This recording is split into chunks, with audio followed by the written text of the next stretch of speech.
Assalamualaikum, brother. Dalam hidup itu kita harus punya pendirian. Seseorang yang berhasil itu sangat ditentukan oleh kemampuan dia dalam memilih mana usul-usul yang terbaik dari banyaknya usul yang ada.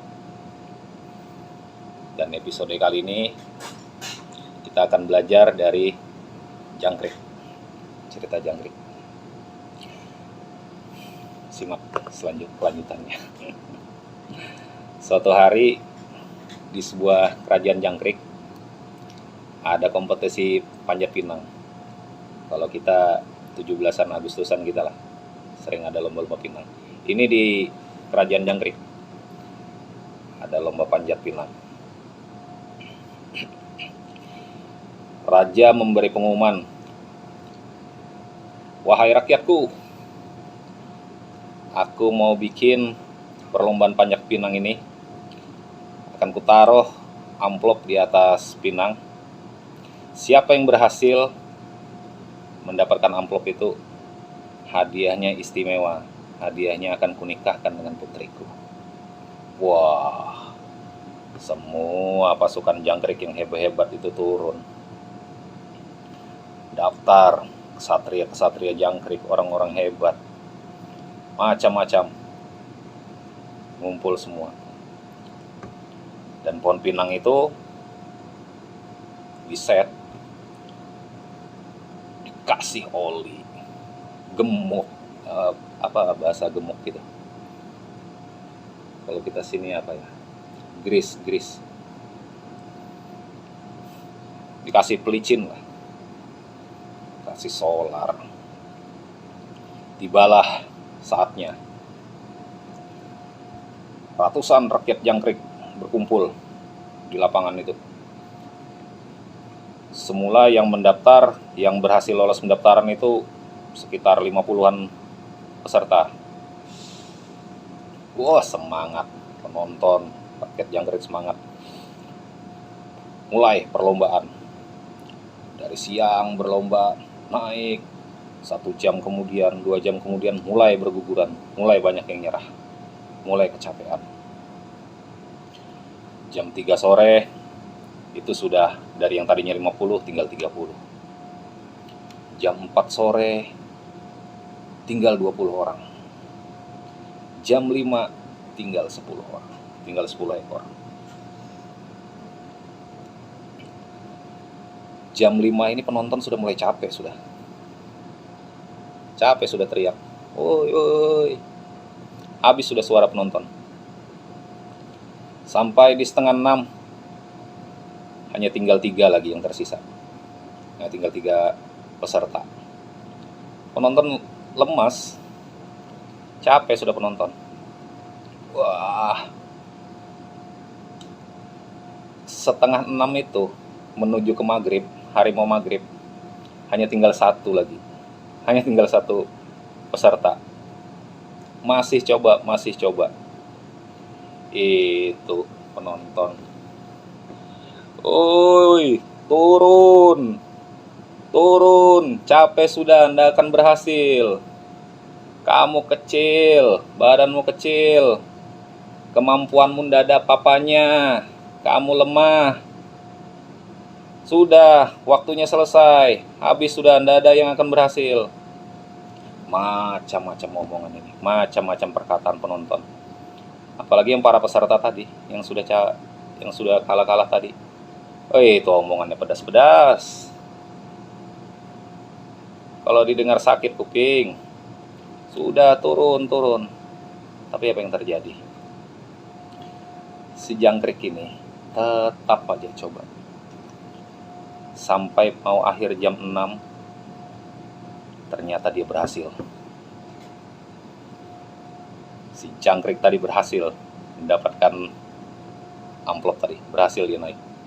Wah, tadinya yang sudah lesu, penonton yang sudah lesu tadi, ngumpul semua, euforia. Wih, luar biasa, amazing. Wah, kebahagiaan luar biasa meluapkan. Hebat ini pahlawan ini, super. kamu bisa, kamu hebat. Apalagi yang kalah-kalah tadi, wih, gimana kamu caranya, gimana kamu caranya, oh hebat ya, kamu keren, kamu hebat.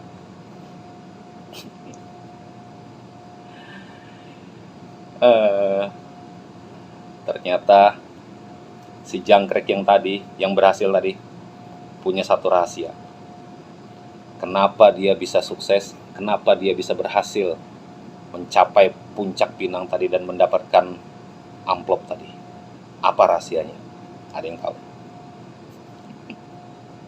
Kenapa dia bisa berhasil? Coba. Yes, benar. Dia tuli. Jangkriknya tuli.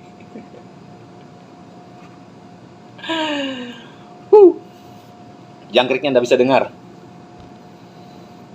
Jadi dia tidak peduli orang ngomong apa, orang teriak apa, orang ngolok dia, orang menjatuhkan dia, menjatuhkan mental dia, tidak peduli. Karena dia tidak dengar. Karena dia tidak dengar. Coba kalau dia dengar. Wah, pedih.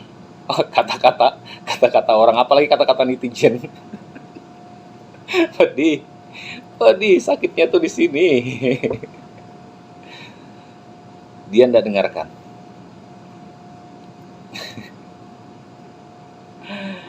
Jadi dari story cerita ini, saya bukan bilang kita tidak boleh dengarkan kata-kata orang, bukan.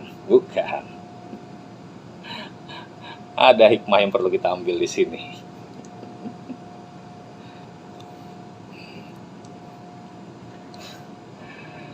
Jadi itu tadi moral story-nya. Kadang-kadang dalam hidup ini memang tidak semua kata-kata orang kita dengarkan. Memang tidak semua. Perlu kita mendengar. Tapi kadang-kadang jadi tuli itu lebih baik dalam beberapa hal supaya kita bisa mencapai tujuan kita. Kadang-kadang ya kita bingung, terlalu banyak masukan. Satu ngomong ini, satu ngomong itu, satu ngomong ini. Jadi bingung. Jadi moral story-nya salah satunya dari jangkrik yang tuli ini. Dia berhasil karena tidak mendengarkan kata-kata semua orang. Bukan berarti tidak boleh mendengar semua orang. Harus ada yang kita pilah.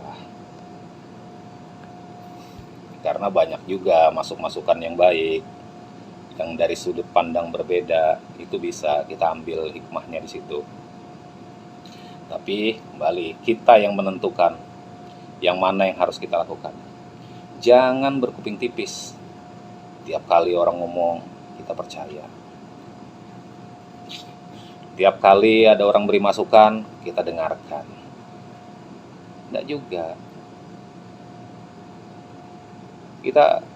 Kita bisa, harusnya kita bisa memilih. Oh, ini masukannya kurang lengkap. Oh, ini kadang-kadang idenya bagus, tapi saya tidak bisa melakukan ini karena sesuatu hal. Jadi pada akhirnya kita, apalagi kita sebagai pemimpin, dan kita kan memang seorang pemimpin, seorang laki-laki, seorang ayah perempuan, seorang ayah memimpin keluarganya, ibu memimpin anak-anaknya, anak-anak muda memimpin dirinya sendiri. Jadi kita harus bisa memilih yang mana yang cocok buat kita, yang bisa. Karena untuk melakukan usulan-usulan itu kadang diperlukan kondisi atau prasyarat tertentu lah yang dari sudut pandang kita. Tadi kadang itu oke masukannya, tapi di kita ada keterbatasan yang tidak bisa seperti itu. Jadi diperlukan karakter yang kuat, karakter khusus untuk menentukan arah, menentukan pilihan. Apa yang menurut kita terbaik, tindakan kita. Jadi salah satu tips suksesnya, kita harus punya karakter, harus bisa menentukan. Apalagi zaman sekarang nih, kalau kita mau dengarkan orang, aduh,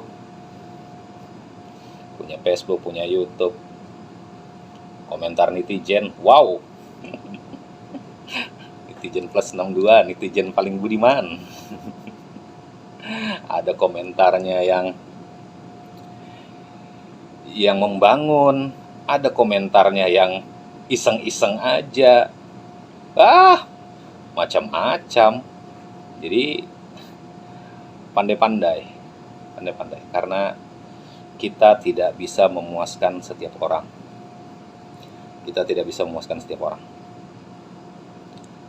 Setiap apa yang kita lakukan selalu ada sudut pandang lain yang mungkin dianggap orang berbeda.